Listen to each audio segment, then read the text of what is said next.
এবার আসি লোকসভা ভোটের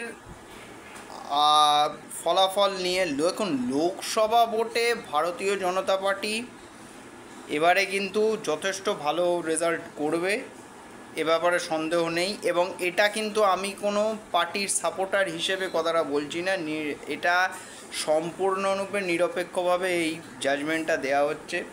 ভারতীয় জনতা পার্টি ভালো রেজাল্ট করবে।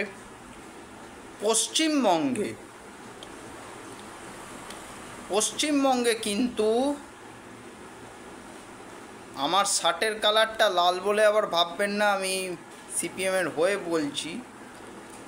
পশ্চিমবঙ্গে কিন্তু সিপিএমের যে জমিটা প্রায় হারিয়ে গিয়েছিল, হয়তো সেই জমিতে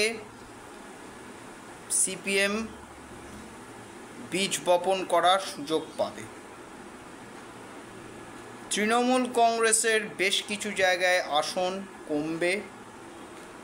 ভারতীয় জনতা পার্টির আসন কিছু ক্ষেত্রে বাড়বে, কিছু ক্ষেত্রে ভোট বাড়বে, কিছু ক্ষেত্রে হয়তো আসন কমতে পারে পশ্চিমবঙ্গে। আমি আগেই বললাম সিপিএমের যে জমিটা সিপিএম কিছুটা হলেও ফিরে পাবে। তবে ওভারঅল ভারতবর্ষের রাজনীতিতে মোদিজি কিন্তু ভালো সংখ্যায় আবার প্রধানমন্ত্রী হচ্ছেন এবং বিজেপি ভালো আসনই লাভ করছে।